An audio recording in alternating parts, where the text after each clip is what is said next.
Ba-bum, and we are live. Welcome everybody to a special report. We are giving our opinion here. I am your host, the Memes of Destruction. And to my right here, we have good old MC. Say hi, MC. Hello, everybody. All right. Now, if anybody's been on social media recently, we know there's a very large diversity of topics people are talking about. It's usually politics or the coronavirus. This just kind of seems to be what's happening right here. And now, since everybody's talking about, you're hearing all different things. People are freaking out. Other folks are saying there's nothing wrong here.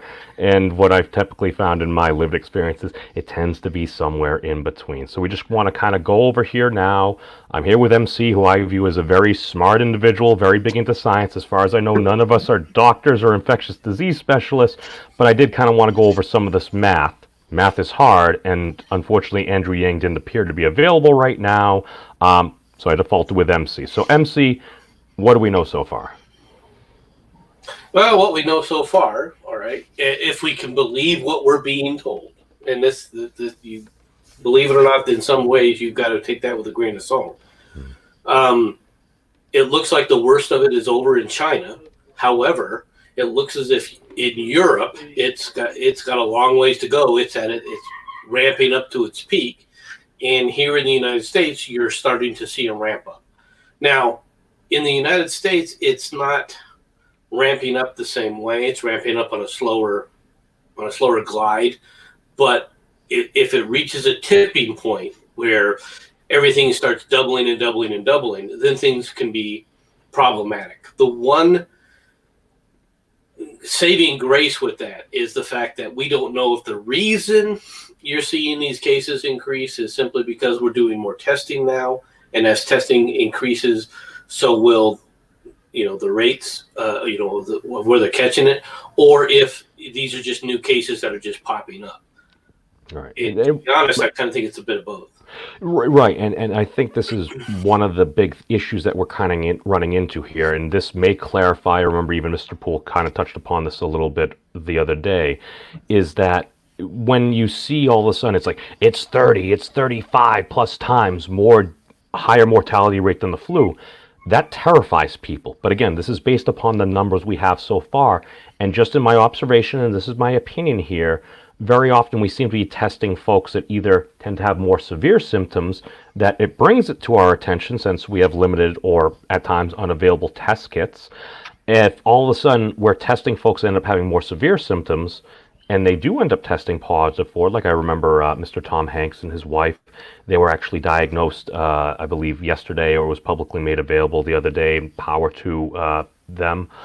But my thing is, if all of a sudden we're only testing the more severe cases, then of those more severe cases, which I hear around 20% or so of the folks that get it, do tend to show more severe symptoms and stuff. And those are the folks that may or may not have underlying conditions. This is the thing. If it's more severe, yeah, you're more likely to have things. And if we're not testing the upwards of 80% or so folks that have minimal symptoms, that's going to skew some of those mortality figures. And it scares people. It's still serious, but it seems to be a lot of the unknown that is scaring folks. So, MC, what say you? It is the unknown, but it's also the fact that it's been hyped by the media that's scaring people. And the media has gotten out of control with it. Now, you can't fault the media to some extent, all right? I mean, this is a big story and has been for a while, all right? It is an important story. The problem is that the media has gone overboard with it, all right, in an effort to get political at a time period with something that we never should be getting political with. And they're just driving that home because, quite frankly, they have TDS. Here's the thing. It's unfortunately, and technically it actually is a Trump anxiety disorder, which even while speaking with Mr. Memes down in Florida, my dad, I kind of pointed out, and he fully me. He's like, yeah, no, I got that. Because every time he sees the president, he apparently has to give him the finger, and I'm like, you're just feeding into it as well. He's like, oh yeah. He's like, it makes me feel good. I'm like, yeah, I think that's what everybody's saying there. But that's the thing. It's how's it making you feel good? I always, if somebody says something like that, I'd ask that question. Oh well, MC, I believe the Germans coined a word for it. It's called Schadenfreude, taking pleasure in any type of suffering of others or something like that. But the thing is, a lot of my more leftish friends and stuff like that, they are actually pointing out as well. There was a bill going through. I think it was like $2.5 billion or so of emergency aid and stuff, and apparently the GOP did strike that down. That was something that does seem kind of alarming. I also factor in that I think my source may or may not have been the Huffington Post, so I need to have perhaps certain where my sources are coming from weighed as well. Representative Gabbards, I did listen to one of her things kind of explaining it, and I think the GOP's concern was it seemed to be heavily partisan as well. And again, this is an emergency. This is basically a public health crisis. It's an emergency, and you're going to load it down with pork barrel projects. Was that what the issue was? Or pork barrel type of things where you're going to put in your things like UBI and things like that. No. Was that the objection? Was that the objection that there were special interests? It was stuff. It was stuff like that. Okay. I didn't read the bill, so I wasn't sure of the specifics there. I was just going by the overall. We need to let people understand something. In order for there to be a spending bill, any spending bill that the Congress has to work on has to originate in the House. Okay. That's a fact. And the House is controlled by Democrats. And quite frankly, they're controlled by partisan Democrats. Like AOC, they're in charge of this. And they're trying to put in projects like, okay, let's suspend mortgages. Let's suspend foreclosures. Let's suspend or let's do UBI. At the same time, the Republicans are like, if you want to help the economy, instead of doing that, how about you suspend payroll tax? Okay, so there's a fight going on in this regard. At the same time, they're looking at this spending, saying, okay, part of the spending's already gone through for like the CDC, the $8 billion that they said, okay, we need $8 billion. That has already gone and passed. Now so the president has signed that. Yes, that's already okay. That's already been. I heard someone at a gas station that said he was actually glad that happened. Because here's the thing, everybody's talking about this. I'm just talking to what appeared, and again, I'm assuming, my apologies, it's just a young Latino just out there working and stuff like that. And just he's saying, no, I'm glad they did that, but you just have all these folks. It's like, this is the time we come together. It's like, rather than freaking just blaming everybody for everything, it's like people are getting sick and tired of the blame game, in my opinion, and they actually just want people to try to help solve this. To go on to the payroll tax thing, the only issue with that, MC, is if a lot of folks, their work is getting canceled. I know a lot of teachers, school is being suspended for several weeks. Even Miss Weibo Jones, the rest of her college semester was basically just canceled. And they're going to be doing some telecommuting. And the thing is, you can cut the payroll tax, and would that provide additional funds for people that are working? But the issue is, if folks aren't actually working, that's where something like Miss Gabbards was saying. Basically, she's taking the whole Andrew Yang thing that basically he kind of brought up, and maybe doing $1,000 a month or some negotiable thing there to try to help folks out during this emergency crisis there. Now, I mean, you can make the argument, yeah, is it a social program? It absolutely is. But I feel like that may be a simpler solution. Is it going to cost money? Is that going to increase the debt? Yes. But I think this is why we get things under control, so we can take care of emergencies like that. So when if you're doing an emergency for the broadest number of people, who's going to benefit on the broader sense? The majority of people who pay taxes, or the small minority, all right, that doesn't? Now are we talking long term or short term? Like if you're talking overall.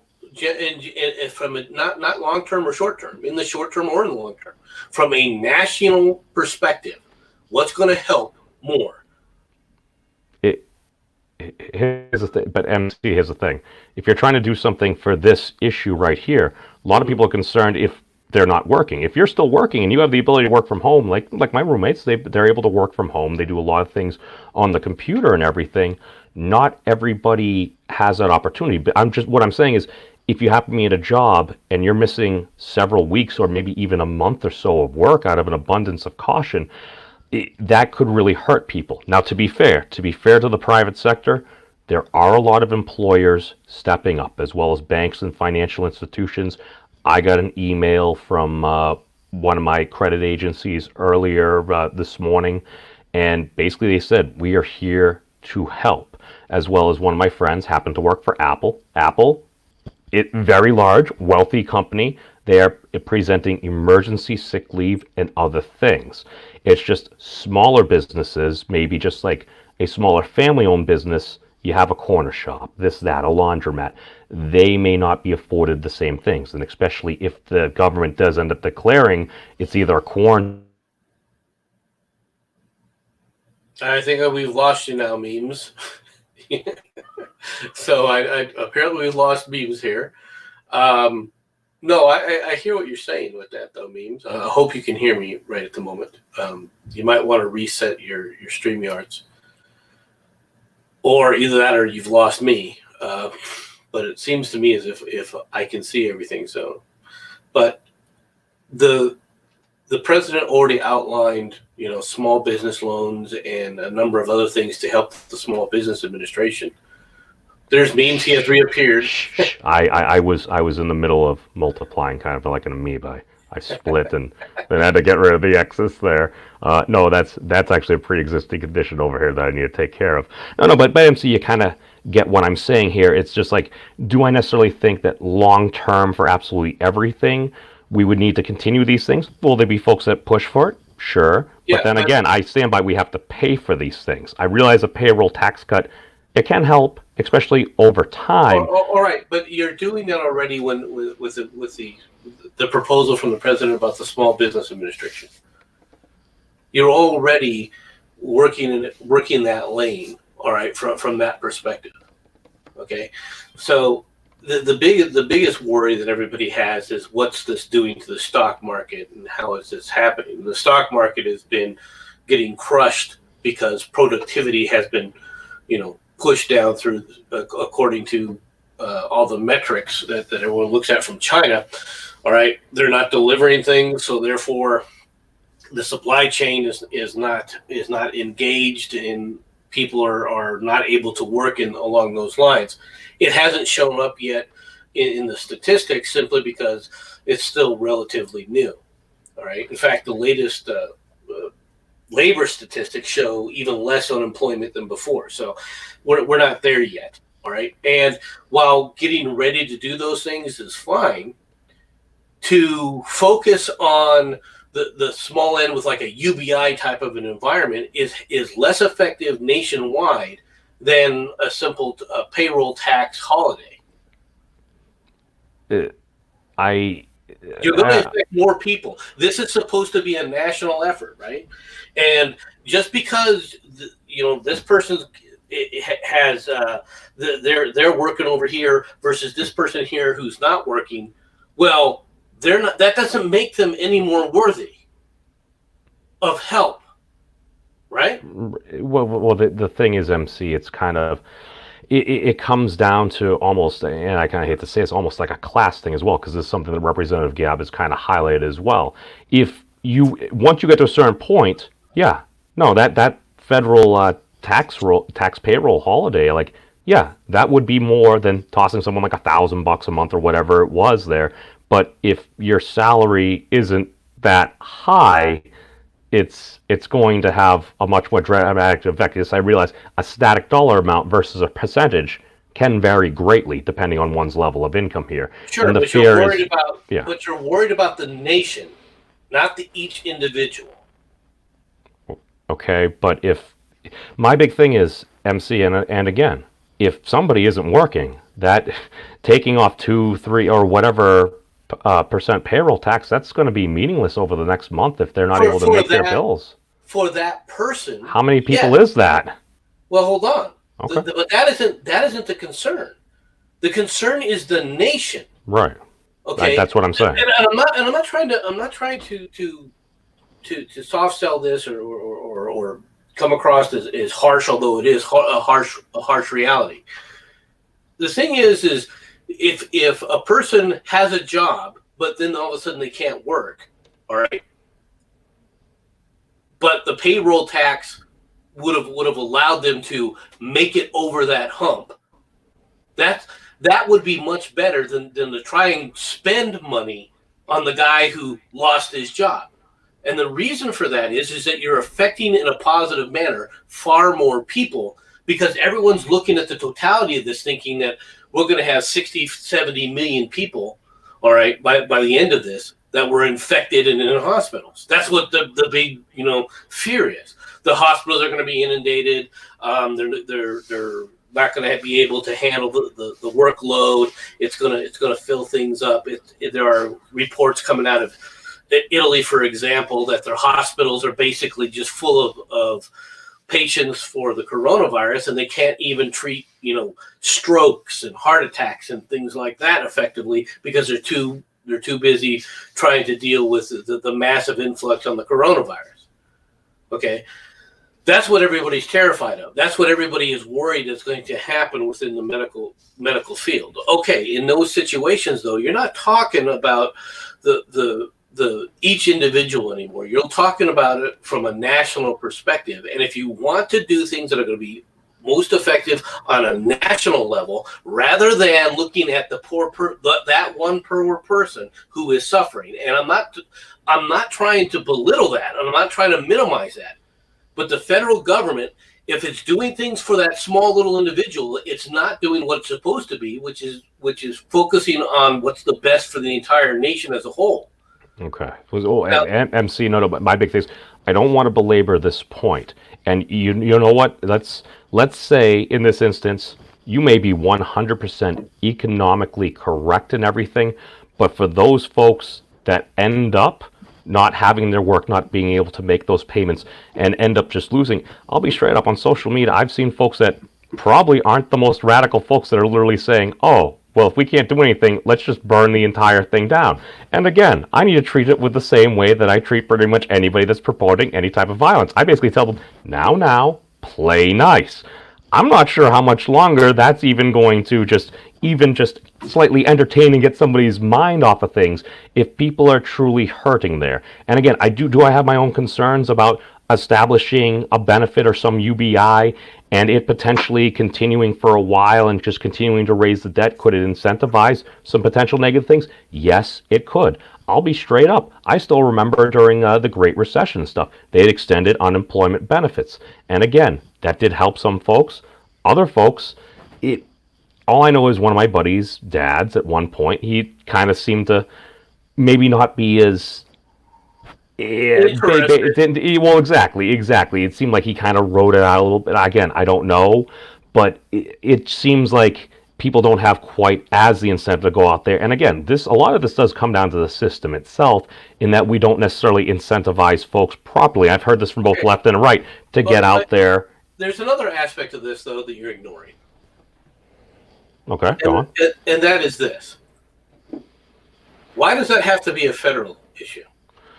Why can't the state handle it? I thought about this earlier. Cities handle this. Yeah. No. This actually went back to the Jon Stewart discussion we had before MC. And again, we disagreed on that. And again, part of that is because we don't have the information there. Isn't that why a number of these states declared a state of emergency? Dude, all I know is frickin' on Monday night, I'm out with one of my buddies from Miami in Fort Lauderdale. We're at a bar on the historic A1A, and all of a sudden a lovely young lady comes by and saying, oh, we have a free Corona promotion going on. Approximately 12 hours later, the governor declared a state of emergency. And then about 8 hours later, the governor of my home state, which is not a state but a commonwealth, declared a state of emergency. Here's the thing. People are concerned. It's uncertain. But I did want to kind of get into some of these numbers and stuff to try to kind of help explain some folks. You were saying John Hopkins, the website, it was having some issues or stuff. Did you know it updated? Yeah, let me see if I can get it back. Okay. See if I can pull it back up here. I almost wonder, because I actually weight John Hopkins quite high as far as anything medical research, because, well, they are a medical university to my knowledge. They're still not able to push the data. That they're still having issues. Okay. Well, let's hop over to what you were saying before that. You were kind of ragging on the media for kind of just scaring folks, and this is actually something, whether you like them or not, Dr. Drew was pointing out. It's not so much the scaring that's the issue. Okay. The problem is you're raising the anxiety levels by saying things could have been better if we did X, Y, or Z. All right, and the reason this X, Y, or Z didn't happen is because that man over there in the White House is the one who didn't do X, Y, or Z. He's not treating this the right way. They're not even focused on whether or not people are suffering and dying. For example, we've had approximately 37 deaths so far in the United States. It's I couldn't say. Maybe it's pushing more. I think maybe towards 100. So, but just kind of going. No, we're nowhere near. We're nowhere near. Okay. Okay. Well, no, thank God. Yeah. Well, no, but if you take a look at it, where is that located? Where was it located? It's located in almost all of it in the Seattle area.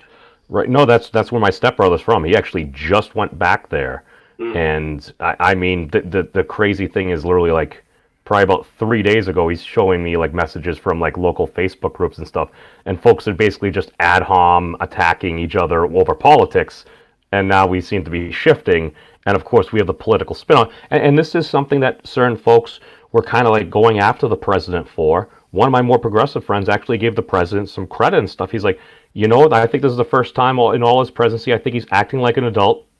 Thank you, sir. And like, I like that and everything. And someone else is like, oh, well, I think they listed a more of a leftish article. And it's kind of ragging on. It's like, listen, man, did he necessarily have like the same candor and everything as President Obama? No, but you know what? He's telling folks what they need to hear.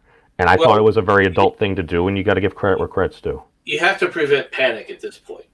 Okay, right. You got to keep things calm. All right, it doesn't help when people are all over Twitter making comments like when the president says, "Okay, we're going to have a vaccine soon. Relax," and there's people go on Twitter, "There won't be any vaccine soon. He's lying to you all." All right, that's not helping the situation. No. And to my knowledge, that's untrue, because I think we may have even covered an article at one point within about the past month that both the San Diego lab, and I've heard from other folks, also a lab up here in Boston, hashtag Boston Strong, yes, a little virtue signaling there, but no, they've both actually developed vaccines, as far as I know. They're ready for testing. There are a number of treatments that are attempting to be tested at this point in time. Now, the problem with this kind of testing is, how do you go about it? Do you rush it? All right, there's problems with rushing things like this, but at the same time, if you take that methodical, cross all the T's and dot all the I's and document whenever somebody's sneezed in the cup, okay, approach to things in a virus that's moving this quickly. Did you just let a lot of people get sick for no reason because you were too busy doing this? So it's no matter what you do, you're going to be wrong. All right. No matter how you approach this, it's going to come out to being wrong. Now, there's one of the methods that they're trying to use is a vaccine that they think is going to be. It's kind of like a generic type of therapy for a corona type virus, not necessarily something specific to COVID-19. The other vaccine that I've heard of, they're testing is specifically designed to combat COVID-19. We'll see. But there's various strains of COVID-19 as well. This is what I'm hearing. Is now I really haven't looked into this. I heard something COVID-19S and COVID-19L. Did you have any more information on that, MC? I really don't know a whole lot about it. I think that because we don't know enough, all right, as far as what it all comes down to. I do know in Great Britain they're willing to pay people £4,000 to volunteer to get the disease and the test a vaccine. I mean, okay. Now, I've read certain maybe just psychological experiments or university experience. Usually, if you have this, then you are available. So rather than actively giving it to somebody, and if they want to do the full observation period, maybe that makes sense. However, if they're trying to just give you a vaccine, how about if you test and you're willing to do this, make sure there's all this paperwork and everything like that, you at least have the documentation for liability and perhaps insurance in case anything happens to do that. Like, I think those are things we can do, and that's using established systems that we have here. And And again, like you said, it's a lot of the things that we don't have as much information, because as far as we know, we only really started hearing about this in January, and that's Well, 2 months ago. we started hearing about it in January, and China refused to release any data on the disease until closer to February. Right, it was almost February by the time they actually released anything, so that people could start looking at this and start getting some kind of information on it. That's water under the bridge, though.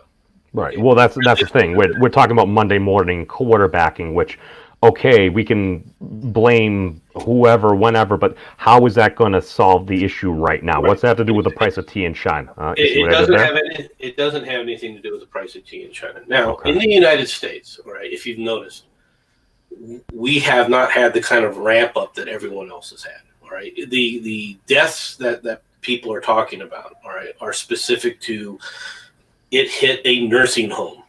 Okay, yeah. And unfortunately, the most susceptible and the worst case scenarios are going to be in nursing homes where, the elderly exist and they have medical conditions, which is why they're in the nursing home. Right. All right. And in needing that care. And of course, that's devastating. Okay. So, and if you take a look at the median age of all those deaths that you've heard about in Italy, the median age, the average age of the person who's dying is 80. Okay.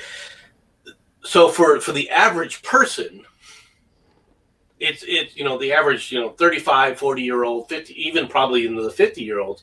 I don't think that this is going to be more than just a serious case of cold. You'll have a cold, you have a couple of coughs, and then you're going to get better. All right. Which is good. All right. However, what you can end up with is like that nitwit from the Utah Jazz, who came out there and going, "I'm not worried about no disease," and he sit up there and touched all these microphones for all the journalists, and then they tested him, and he has the disease. Who knows who he gave it to? Number one, that was just a very unwise thing to do. As far as I understand, it's like you want to make people feel at home and everything, but it's like you're now setting yourself up for fair. And to be fair, I did hear from at least one source that apparently one of the other teammates may have actually been sick before, was at least diagnosed before. So we're not actually sure, but still, to do something like that, man, it's like, come on. It's like certain things that we learned as kids that people would always say. It's just like, oh, wash your hands. Make sure you're trying to cover yourself. We cough or sneeze, use the proper. These are things that we get told as kids, but I think for the past number of years, we may have taken a lot of these things for granted just with modern medicine. Well, we've taken a lot of things for granted in the country. Yeah, right? I mean, let's be honest. It's afforded, one of the things that the kind of lifestyle that we have in the United States is that it affords us to be, I don't want to say lazy, but it affords us a type of myopathy, though, that you wouldn't get anywhere else. I mean, in a lot of ways, we're living, if you want to talk about living the life of Riley, the worst off of America are living the life of Riley compared to what people were living like, the average person was living like 400 years ago. All right. I mean, and I'm not trying to make light of anybody's situation or to denigrate anything like that and say that people aren't in need and people aren't hurting. That's not what I'm saying. All right. I'm just trying to say that there's a perspective here that people need to relax to. Because, for example, toilet paper, folks, is a luxury. Okay. If you're terrified that they're going to run out of toilet paper, you have issues.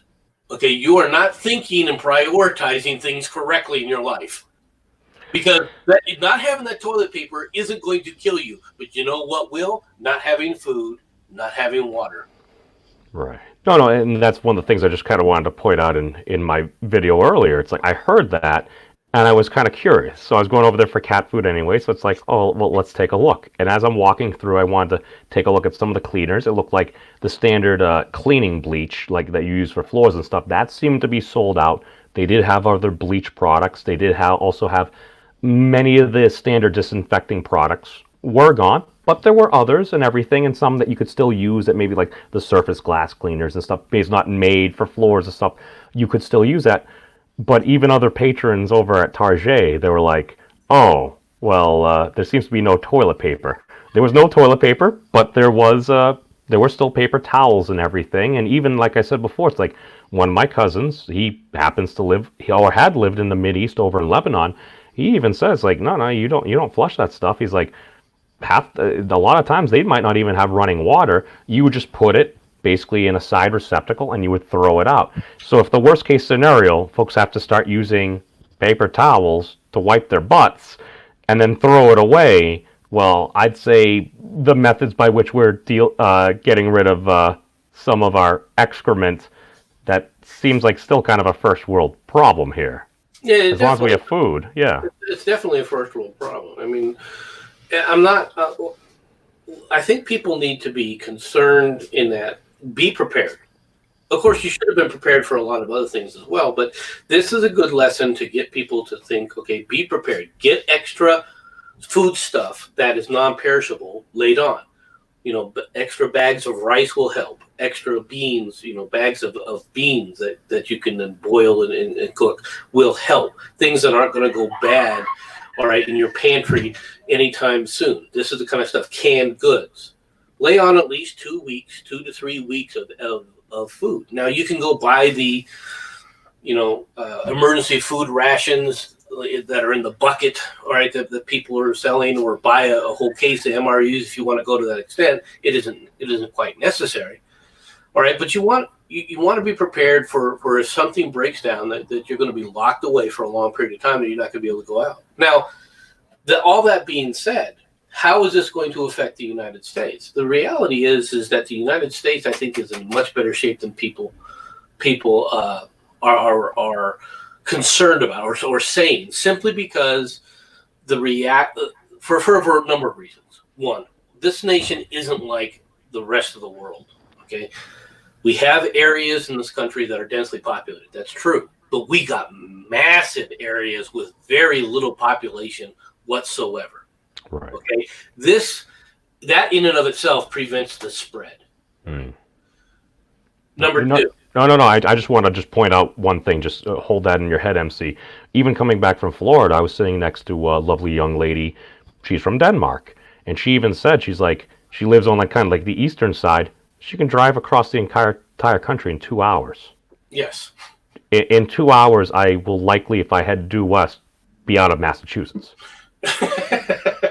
Well, depending on traffic, you might not. You're right. Maybe it'll take me 9 hours, but the fair point.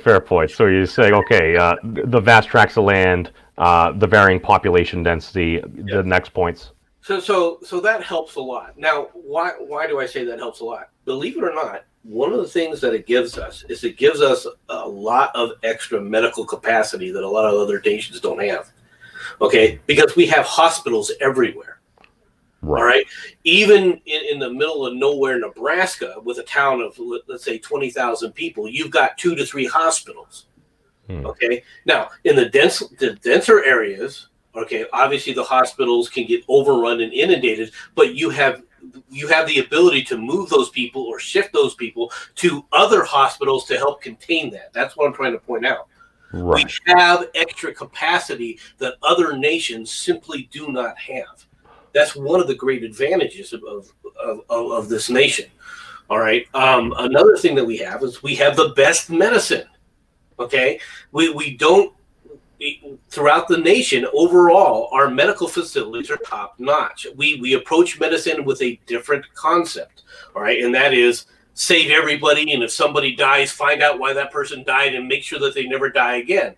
Now, you can go overboard with that, and we do here in America, all right, which is one of the reasons why healthcare is so expensive. Well, yes, and having access, being able to afford. When I start hearing stories about somebody basically isolating themselves because they hadn't hit the last $750 of their copay or a deductible there, like there seems to be an issue. Because I even pointed out, I thought POTUS's announcement, they were going to waive all copays for COVID-19 things. All copays are waived for COVID-19. All of it will be paid for. Okay. And that includes treatments. That's I mean that's good news. And that was part of the emergency 8 billion or All so. right. So that's a plus. Okay. Okay, So oh, that's I mean, good. but that's just COVID-19. Now you have a problem though, because how do you know if somebody has COVID-19 if they haven't been tested? You don't. And even if they test negative, this is one of the problems with the testing kits that we currently have. Is they're better than they were. Don't get me wrong. Okay. But the first testing kits that came out would had a tendency of both false positives and false negatives. All right, and That was very prevalent. It did seem to be a problem. Yeah. and so that became an issue. All right, they more or less ironed that out because part of it was due to training on how to conduct the test. All right, Okay. so that was part of it, but at the same time, these were issues that needed to be addressed. Okay, and they're getting better. But the other thing about the United States is that gives us an ability that most other nations don't have is we have a manufacturing capacity that is almost never running at 100%. Okay. We can ramp up manufacturing of anything in the United States, all right, pretty much overnight. People forget this.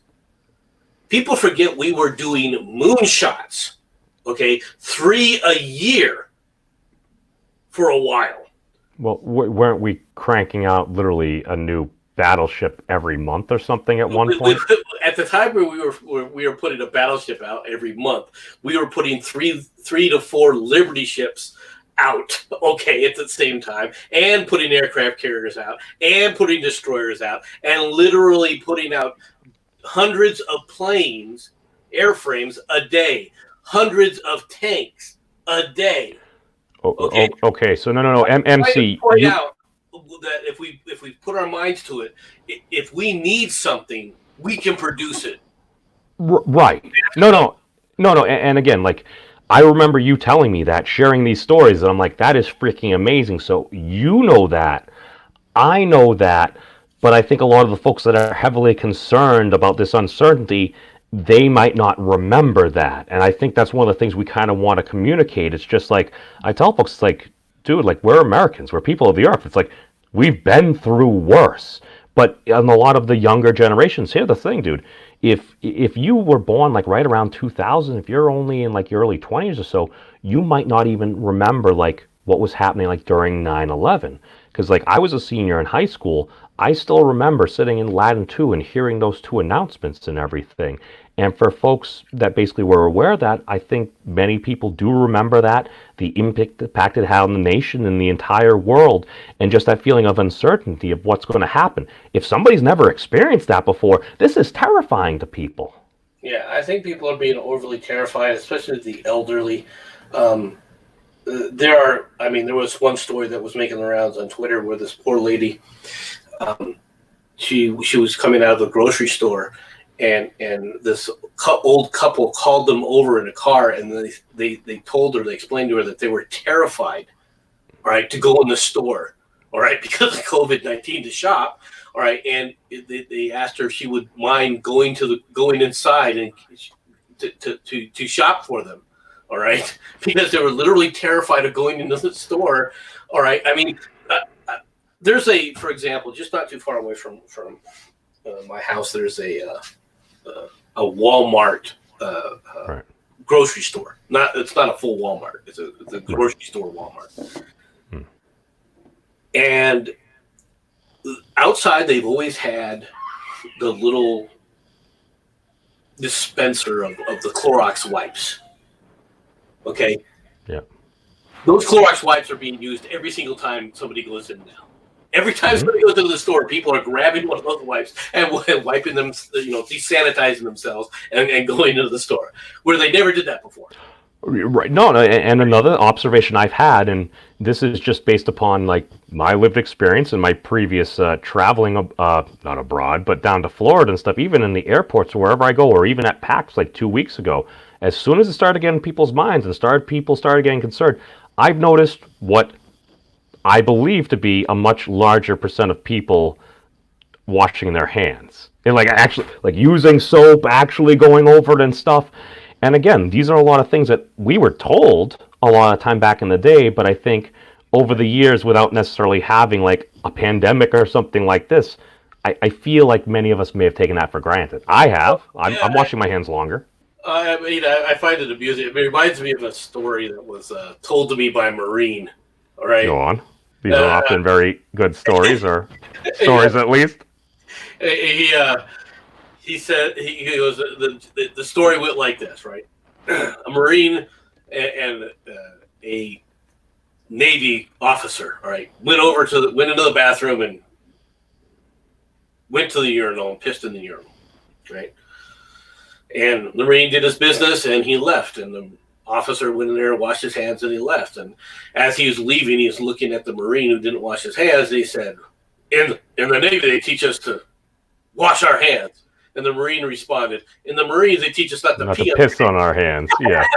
So no, I've heard that story. I think from one of my friends or family members that was a Marine. No, I hear that and I can understand that, but at the same time, it's not necessarily just that. It's the fact anymore. that well, as you go through your day, you're touching door handles, this, that, or the other thing. You're picking up things, and if you actually pay attention to how many times during the day we actually touch our faces, rub our nose, our eyes, this or that, those are areas with more sensitive membranes that are more likely. Because if you just get something like on your hand or something, okay. Well, if you don't have any like lesion or something like that, an open wound, likely you may not get something. Your skin is pretty tough. Your skin prevents a lot of stuff from actually making it in, and actually a lot of the what they call the natural oils and the sweat and everything are actually antibiotic to an extent, which is why you don't you get very few times is there such substance that's actually absorbed through the skin that becomes a problem. However, like you said, if you're breathing it in your lungs, your lungs aren't your skin. If you're getting it near your mouth, well, your tongue and your mouth are not your skin, right? If you get it near your eyes, all right, these membranes are much thinner. They have a much closer pathway to the pulmonary system. So therefore, you can end up easily transmitting the disease to yourself from that manner. Now, and that's something they still haven't told us yet. All right. Now, I heard yesterday that the World Health Organization, after they sit up there and finally said it's a pandemic, like this is a surprise and anybody didn't know about it a month ago. But okay, better late than never. But the WHO also announced that you cannot get COVID-19 from your dog, supposedly. Because apparently there had been some animals that tested positive for it, I heard. Well, and I can believe that they may have tested positive to an extent, but which would scare people, especially people that love their dogs and like the dog licking on their face and everything. Well, I had to kind of put that down now, didn't it? Poor choice of words. Stop that. Wow. Okay. I'm not sure if that's more telling of me or you, but that's okay. But, well, here's the thing. That was just a faux pas, man. Obviously, that was a faux pas. Oh, I kind of missed it. I was opening my 5-hour energy. Well, my comment was obviously with the dog lick on your face, you're putting that down. Put that. MC, are you making fun of me for being a furry? No, I'm not making. If I was going to make fun of you for being a furry, I would make sure that you fully understood that I was making fun of you for being a furry. Oh, well, sometimes things go over my head, apparently. But I am not Drax. But as long as you're not running around licking people in the face, I think we'll be okay. But if you're running around licking people in the face, I think you could have other problems, especially in today's environment. Well, I've licked many things in my time, but consent matters. As far as things go now, MC, let's go back to what you kind of said before about China and stuff. It seems like we've kind of maybe, at least based upon what we've been told, kind of crossed the peak from China, and it seems to kind of be tapering off. Like a lot of folks have been affected, but it seems like now they're starting to allocate the right capacity. I know they'd started using the military for additional support for a while there. Now, if this started in December, let's say it started like the beginning, so you had December, January, February, and now let's say even March. So are we seeing like perhaps a 4-month cycle for some of these things? And I realize China is not these United States as well, But do we think we could see a similar pattern here? What say you? Well, I think you're going to see a pattern there simply as people adjust to it and they make changes. Okay, whether or not that's a 4-month cycle or not, everyone's looking at this, all right, in different manners. All right, there's some people who are looking at this as if it's the flu. Well, when is flu season? It's the winter time. So we're coming out of the flu season, so things won't get so bad. That's what some people are thinking. That's what a lot of people are hoping. Okay, Right. We don't know. Okay, the reality is that as the time warms up, people spend more time outside. Now, you'd wonder, okay, well, this means they're going to be more in contact with people and so forth, and they're more likely to get the disease. Yes, however, all right, okay, yes, but the but's coming. Sunlight is a great disinfectant. Okay, for dang near every kind of disease out there, sunlight affects it dramatically. So the more time you spend in the sun, the more time you spend outside, all right, the more disinfected you become. Okay, this is one of the reasons why the flu virus seems to disappear during the summertime and reappear. It doesn't actually disappear. There are people who still get the flu all year long. Okay, but it's rare. But it's rare in comparison to the winter months. Okay, is the COVID-19 virus going to go the same way? Very possibly, except for the fact that the big worry is how far and how many people can you infect at a single sitting in a large crowd. And apparently we have once again lost our memes of destruction who will once again have to return. Whether or not it's going to have that effect here in the United States soon, we don't know. It does look like the epicenter in China, though, has calmed down, but there's 2 new epicenters. And the 2 new epicenters are basically Iran in the Middle East and obviously what you're seeing now throughout Europe. Now, the other thing that President Trump did is he banned travel from Europe. Banned travel into the United States from Europe, and people freaked out immediately with it. All right. Well, but not the UK. But to be fair, in the process of leaving Europe. Correct. Okay. But the way he put it scared the heck out of the company that I worked for because the global headquarters is in Sweden, and they thought that they couldn't even ship equipment around the world anymore because this got banned. And he's reconfirmed that no, it's not for cargo. It's only people coming into the United States are not going to be allowed in. Now, if you are a U.S. citizen, you're allowed to come in. They're going to test you, however, and if you come up hot, if you become positive for the coronavirus, well, guess what? You're going to quarantine. Right. No, but that's also like observation and stuff like that. I mean, that is out of an abundance of caution as well. Now, MC, you said U.S. citizen. What happens if somebody is like a legal permanent resident? What happens if they have a Greek? Okay. If they're a green card and a legal U.S. citizen, I think that also applies to them. It does not apply, however, to those people who are not residents of the United States. Legal residents of the United States. Let me put it that way. Oh, okay. Because that seems to be one of the concerns. A lot of folks, I mean, even Weeble last night, she's like, oh, my cousin's over there in Spain, like visiting somebody else, like family and stuff over there. It's like, are they even going to be able to come back? Like, that uncertainty was what concerned people. So basically, if somebody lives over here, if you're a United States citizen, if you have a green card, you're a legal permanent resident of these United States, if you are abroad, you are allowed to come back, but you have to undergo proper screening. And if you happen to test positive, they are going to basically distance you from a lot of other folks in an abundance of caution. Again, you can say it's authoritarian. Is it? In some ways, yes. But then again, I believe, what is the act that the president cited? I don't. It was something that we had done however many years ago, 30, 40, 50 years ago. Yes. Okay. This is finally shown back up. Alrighty. Let me go ahead and share your screen here. All right. Let's see what we got. All right. Now this is put out, and I follow this every morning. I go over this actually, which is from Johns Hopkins University, which is one of the premier universities for medical facilities in the world. Okay. A lot. They do a lot there. All right, to include a lot of pioneering medicine. All right, a lot of the medicines that are saving people's lives in a lot of different areas came from Johns Hopkins. Right. All right, Johns Hopkins, by the way, is located in Baltimore.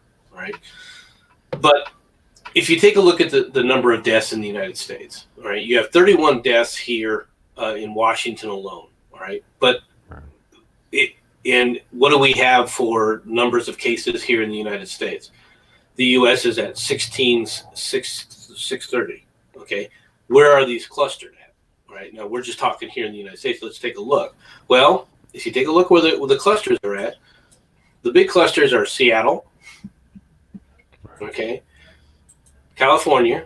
All right, there's 2 areas in California. All right, but the big one is here, and then the next big clusters are New York. All right. Where you're seeing a lot of these cases in New York. This is your Boston area, and then down here in Philly, there's a few, and you've got 20 here, 30 here. I think there's 45 in Colorado. That's actually increased dramatically. Meanwhile, here we got 9. Now, why am I pointing this out?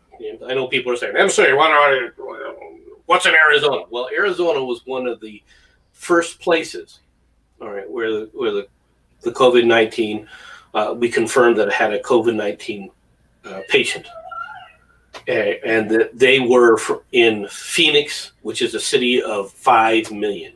All right, there's 5 million in the Phoenix area, and yet it's been kept down to 9. Okay, so the idea that this is going to kill everybody and everyone's going to be infected, it doesn't have to be that way. All right, you just have to make sure that okay, you take some precautions here and say, okay, if I've got a cold, I'm going to call my doctor, and he's gonna probably ask me a series of questions. I'm going to answer the questions, and then that doctor's going to sit up there and determine whether or not you're a candidate to test for this, to test for the COVID-19. And even if you know you're not a candidate, what they'll tell you is what everyone is saying: stay home until you feel 100% better. Right, and that's one of the things that I think a lot of folks, they're not sure, because I mean, I've never gone through something like this. I mean, the closest thing to like this I kind of remember was, I think, when like the Norlock virus or something was going around when I was in school before, and they're saying, well, if you're sick, you make sure you stay home, which we get told anyway. It's like, oh, make sure you stay home, make sure you go out from work or stuff like that. A lot of folks are like, well, if I miss so much work, I'm going to get fired and stuff like that. So you have those concerns. A lot of folks, well, I don't want to miss school, and again, I realize there are certain things in play to help prevent that, but at least in practice and in many folks' opinions, it seems like if all of a sudden you start missing work, folks kind of start ragging on you, so you may miss potential benefits and stuff. But that, all I know is over history, it's like people seem not to actually miss work, and then they come in and everyone gets sick. Yeah, the thing is, not always. Doctor or not doctors, but the businesses at this point, they're all aware of what's going on. All right. Right. For example, the company I work for, the U.S. headquarters, has already put out a thing saying that if you have to, stay at home because you're sick, all right, they're going to give us 2 weeks of paid leave, all right. And that's aside from your normal leave. You don't have to use your leave or anything else. Emergency sick time. I know one of my friends that works for Apple, they started doing something like that. Right. So there are definitely companies stepping up. That's true. Well, that's the vast majority of the companies are going to step up. People understand this. I think people forget that, Americans are Americans. Okay. And what I mean by that is we're not jerks. Okay. Many people think that we're jerks, all right, because we can't be brash. We fully have the capability to do so, but this is why, like, I think we both agree that, like, most folks are good people, and unfortunately, it seems to take times being at their worst for folks to show themselves at their best. Well, in America, that's very true. When things are the worst, Americans are at their best generally. Okay, now something like this could order break down. No, I don't think that this is something orders could break down. Now, I do know that obviously in New York, where they had this big breakout, They've called out the National Guard and sealed the city. Okay, is that going too far? At this point in time, I'll say no. They're just being over. Do I think they might be overly cautious? Yes, but at this point, look, it's better safe than sorry because you don't want it to spread rapidly. Okay, as long as you can get a handle on it and handle the cases as they come in, it won't be as big an issue as long as the medical facilities are not overly strained. Once again, we're at 1,600 in the United States in comparison to Germany, which is already over at 2,000. Spain, which is already over at 2,000. France is already over 2,000. Everybody knows about Italy. They're at 12,000. Okay. Switzerland is already 600. Denmark is 600. Sweden is close to 600. The Netherlands, all right, Holland is close to 600. Well, they're over 500 rather. Right. Meanwhile, the UK, which also had a case early on, is only at 459. All right, and it has a large population, a population that's easily comparable, right, to Germany and France. Right. And yet, they're 1/4. This is the reason why the UK was not put on the ban list. That was, I wasn't sure their updated things. I remember that they did have some cases, but it seemed like they did have a fairly swift response. So if that is the case, and it also happens to be an island nation, and there's not as much open travel going on, I could be wrong, that would seem to make sense, or at least be a factor, right? It's a factor, right? Okay. Ireland is an island. It has 43. Okay. So, I mean, these are just, samples of what you're dealing with, all right, across the board. So it can affect a lot of people very rapidly, all right? Now, the test kits here in the United States, people don't understand something, all right, when you're dealing with these kind of test kits. First of all, I think people forget just how many people are in the United States. Right. Okay, we have 360 million people. We have more people in the United States than Europe has, period. Really? Yes. Huh. I didn't know that. We have more people than Russia. Did you know that? They're like 290 or something 290 million. All right. The United States has a pretty large population. Right. We're not India, obviously, and we're not China. All right. Right. So India, by the way, has very few cases so far. All right. Well, India cracked down as soon as they started hearing about things. The first thing India did said, "Okay, you're not coming from China." Okay. They banned all Chinese travel. All right, which slows the progression down and allows you time to all right, put things in place where, okay, when somebody comes in, how do we handle it? All right, how do we to at least slow the spread? Are you going to prevent the spread from happening 100%? No. Okay. Everyone is worried, though, that the numbers in the United States are doubling every 2 to 3 days. All right, that is a concern.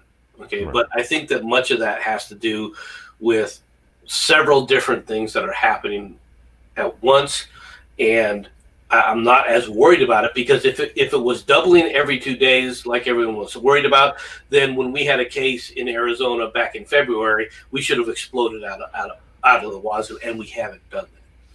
Right. Okay, so I think that we have a more robust system for dealing with this situation. That's not to, once again, I'm not trying to minimize this. All right, but people are running overly scared rather than taking precautions and say, look, all right, what's going to happen is going to happen. That doesn't mean you lick things or go out of your way. Take the simplest precautions. Wash your hands. All right, wash your hands 2 to 3 times a day more than you were on a regular basis. All right, some people are now taking 2 showers a day where before they would just take 1. That's perfectly acceptable. All right, does it mean you can't get the disease if you do this? No, but what it does mean, what it will do is, 1, it'll slow it down, number 1, and number 2 is it does make it less likely. It's not Right. 100%, but it makes it significantly less likely that you're going to catch it. That was the big thing I really just wanted to just hit on just during this live stream, MC.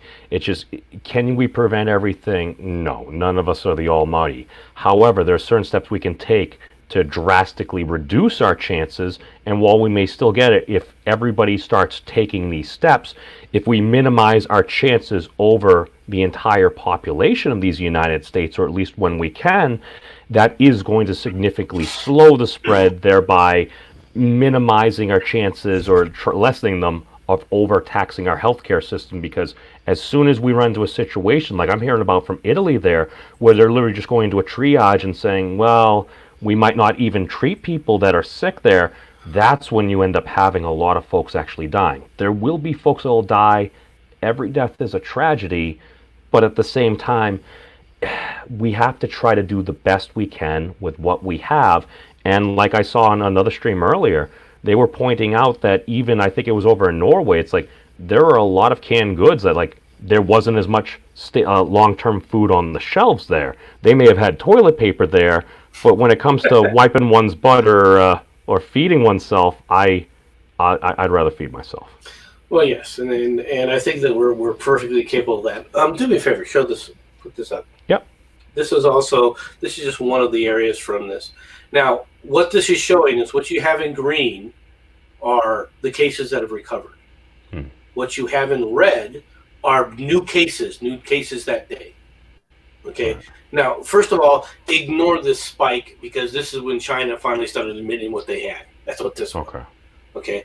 But what you notice is you're seeing a progression kind of like this, and then it's going down. And you're going to see a similar hump right here. Okay. This is a good sign to me. All right. Because it means yesterday, this spike here was due to testing. All right. That's where you got this spike from, because if it was new cases, then you would have seen something. This would have had to have been higher. Okay. So this is one of the reasons why you get these kinds of spikes. And as you see, the recovered is still low in comparison to the new cases, which is not a good thing, but it's not the kind of tragedy, it's not the kind of doubling that people are terrified of happening right now. Okay. Right. So I think that look, is this something of a concern? Yes. All right. Let's keep an eye on it, but don't freak out over it, folks. Right. Do not freak out over this and think that the world is going to end. I guess they had a case in Hawaii. I did not realize they had a new case that they had to report in Hawaii. That's interesting. Almost every state except for Alabama has reported a case. Right. No. That's the thing. It's West Virginia too. Now, I don't. That does concern me that the two states that haven't reported it are West Virginia. Well, okay, yeah. See, even North Dakota, South Dakota, there's a case. Oh, Idaho doesn't have one yet. That's interesting. All right, but Alabama and West Virginia, it makes you kind of wonder now, doesn't it? all the saws, all the old stories. All right. Well, that's the thing, and in these states as well, you don't often, as far as I know, a lot of population tends to be more spread out as well. Yes. So Alabama is not a densely populated state. West Virginia, if you've ever driven through West Virginia, you'll know what I'm talking about. It is difficult as hell to get around because it's so doggone mountainous. Okay, I mean, right. It is not an easy way to get around that state and around in that state. It's mountainous as all get out. So it's a pain in the ass just to move from point A to point B. There's not huge areas that are just nice and flat where people can congregate. So right. I think that has more to do with it than anything else. Idaho is another state that has a lot of land mass, but quite frankly, the number of people in it is very small. But right. Montana is even worse, and they've reported a case. So. Well, that's the thing. And another one of the factors there is just a lot of folks may get this. They may not even know they have it. They could potentially spread to other folks. And while certain folks may have minimal symptoms, I'm hearing something like, okay, but maybe 20% end up being more severe. People end up getting more sick. And especially if you happen to have underlying health conditions as well, that if those folks get sick and they don't have medical care available, hospital beds, or even respirators and stuff. Because that was something that I had heard about a month ago for China, was that in some of those areas they were lacking respirators. So what that says to me, and again, I ain't a doctor or a medical professional or anything, but if you need a machine to help you breathe because your body is having trouble, if you don't have that machine, the chances of something extremely bad or even losing your life goes up that much more significantly. That's why flattening the curve is how they're saying it. Basically, socially distance yourself, as well as when people see these masks. I saw a bunch of folks wearing those masks. I was even told a long time ago, the masks are actually most effective if you actually happen to be sick. Because at that point, it's keeping it mostly in the mask, preventing it from spreading from other people. Whereas if folks that aren't sick are wearing the mask, could it help? Then again, a standard N95, I think, goes down to zero point 0.4 microns. I believe COVID-19, something like 0.2 microns or something that I heard there. Again, these are certain priorities. And again, you also don't want to buy up all the masks because you want the medical professionals to actually have that available for themselves, their patients, just because, well, if they start getting sick, then if we get sick, then that's when... If they have to treat you and they can't have a mask on, then they're likely to spread it to everybody that comes in that treats it. So that's like I said, you see surgeons wear masks. What is the reason the surgeon's wearing the mask? Is he worried about the person that he's doing surgery on giving him something? No, it's the other way around. They're trying to prevent the germs and stuff that they are a natural part of every human being, all right, from getting into the patient to limit the damage there. I really don't think that there's much else we can do. Now, I would like to point out several other things, though, that have irritated me quite greatly. Go for it. Where are all these friggin' governors? What do you mean? The governor of California, the governor of New York, and the governor of Washington all took shots at the president, saying that, what's he doing to help us? Well, my response, if I was the president, would have been very simple. What do you mean? What can I do that you can't? These states, all right, we are the United States. Governors have a lot of power within their own regions to deal with this situation. To expect all of it to come from the federal government gotten into. Now, granted, they were taking political shots at it. They weren't even worried about the people getting sick. They were just making excuses. Okay, but I would say they were concerned. But is it a political shot? Yes. But you're going to tell me that the state of New York does not have? The state of New York has one of the biggest health facilities in the country. Why are you asking for help from the federal government? What did you need from the federal government? Additional federal funds to help pay for, I don't know, maybe the guard, the quarantine, additional supplies, this, that, and the other thing. But MC, there is also a process. I'm not sure about New York, what Governor Cuomo has done specifically. Has he officially declared a full state of emergency? I know I was down in Florida when they declared. If you call out the National Guard, you declared some kind of emergency. Well, there hasn't. No, but people hear that, and that scares folks. But at the same time, that is part of the process. As the governor, they can declare state of emergency, which does also open up certain levels of federal assistance. So at least they're following a process. They also, every state has its own, all right, health services.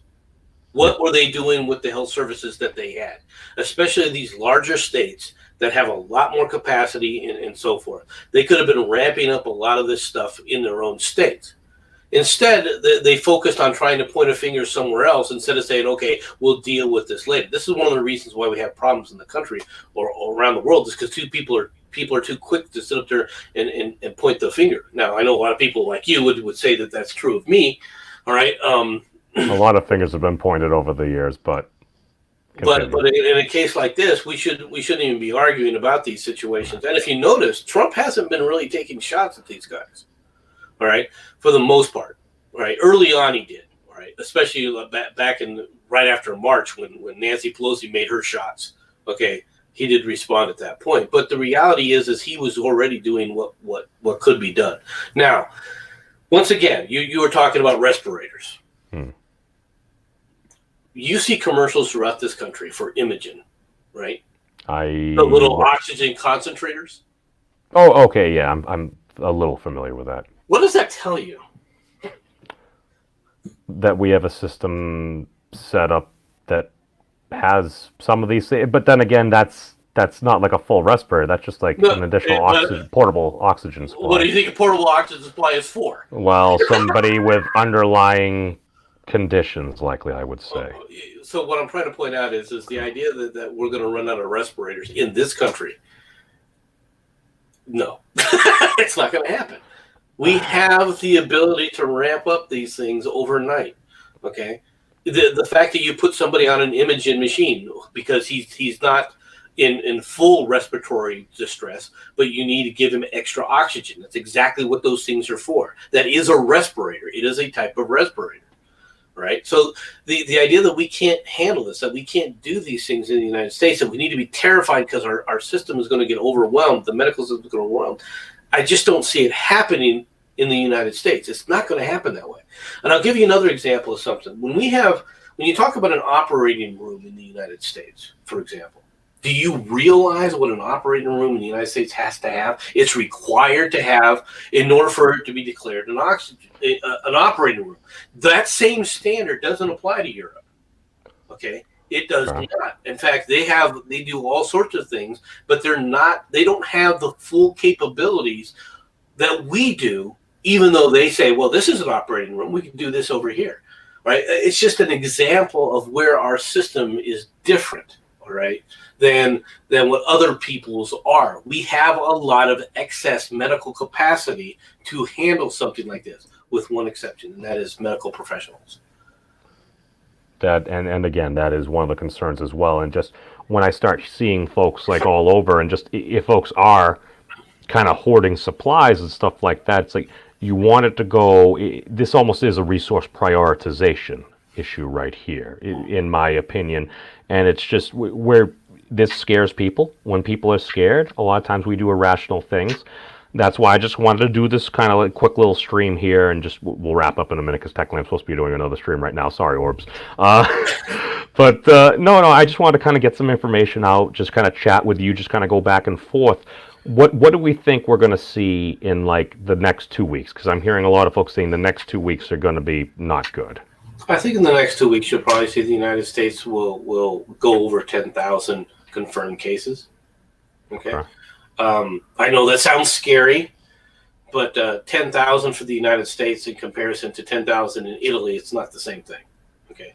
I think that the death toll in the United States will start to ramp back down, and you'll start to see more generic kind of things.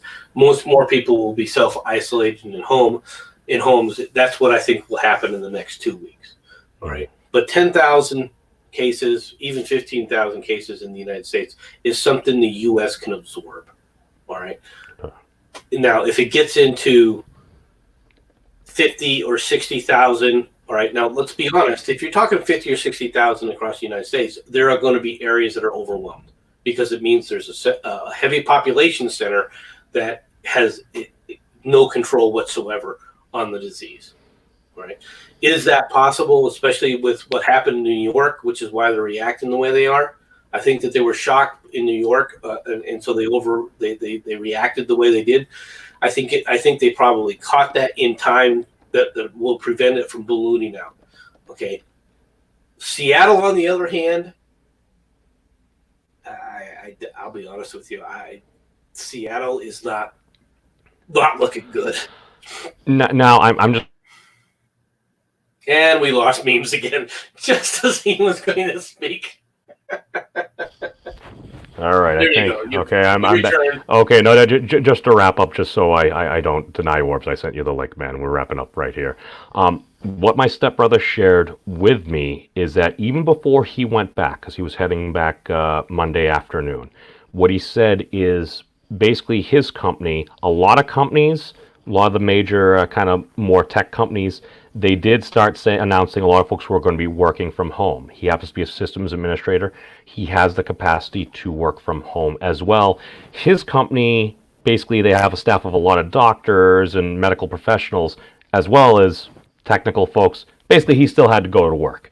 basically his company, at least what they were saying was they were following what the government was saying down there. If the government basically comes out and says, all right, everybody that has the capability to work remotely has to work remotely. But I think one of the big things is a lot of activities in the greater Seattle area, which there are a lot of excellent activities I hear about out there. I plan on going out hopefully this summer. People are not really going out as much. And I think the big social distancing thing, hopefully this will help. Hopefully there will be assistance to help people out. Because here's the thing. If we can help folks out and stuff, people do appreciate that. At times, will there be folks that abuse certain things? Yes, that does happen. But it's just, hopefully emergencies like these can help bring us together and put things in perspective, what's truly important. Well, the effect on the service industries is going to be significant. Let's be perfectly honest. Right. Right. And that's the sad part. Businesses, all right, there are some businesses that require factory work where you have to be in the factory. All right. But to be honest, there's plenty of other work that doesn't have to necessarily do that. All right. My job, for the most part, can be done online. Many people's jobs, all right. In fact, my entire office, technically, on an emergency type of basis, we could do pretty much all of it online, with the exception of some of the training that we have to give, and so forth. Now, we could only do that for a couple of months because there's things that we have to do, there's equipment that we have to do, we need to test and things like that with. Okay, so you can't do everything, but you can temporarily put some of that stuff off as well, all right, so that you can quarantine yourself to say, okay, well, we can limit the spread so that we can manage that peak that's coming. Okay, I know there are people that are terrified that by May the country will be, it'll be warfare in the streets and half the people will be dead and there won't be enough people to bury the bodies. All right. There's people basically trying to come out with that. I hear that. No, but MC, you hit on, I think, which is the most important point. The difference between 250,000 cases within a week versus 250,000 cases over a 3 to 6 month period is much different. Right.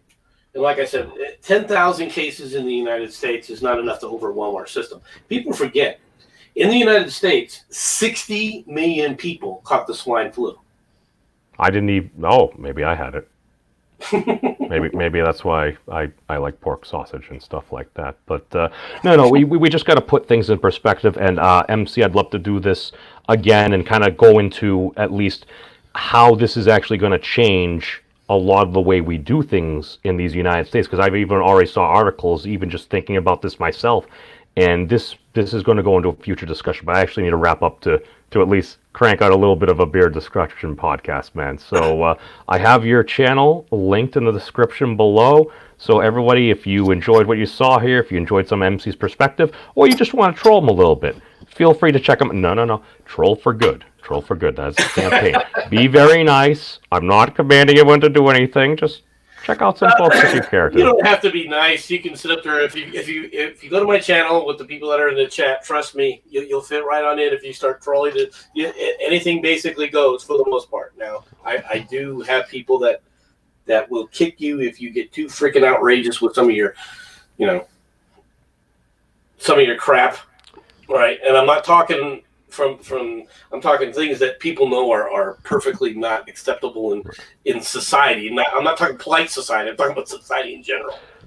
We still have disagreements over that, apparently, but you know what? I think we can do better. I think if we put our minds to it, we can level up. But thank you for joining me, everybody. Thank you to my guest, MC. And we're going to wrap it up in a couple of minutes. Hopefully, we'll have a little Beards of Destruction podcast if you care to join us. So thank you all for tuning in. Be safe. And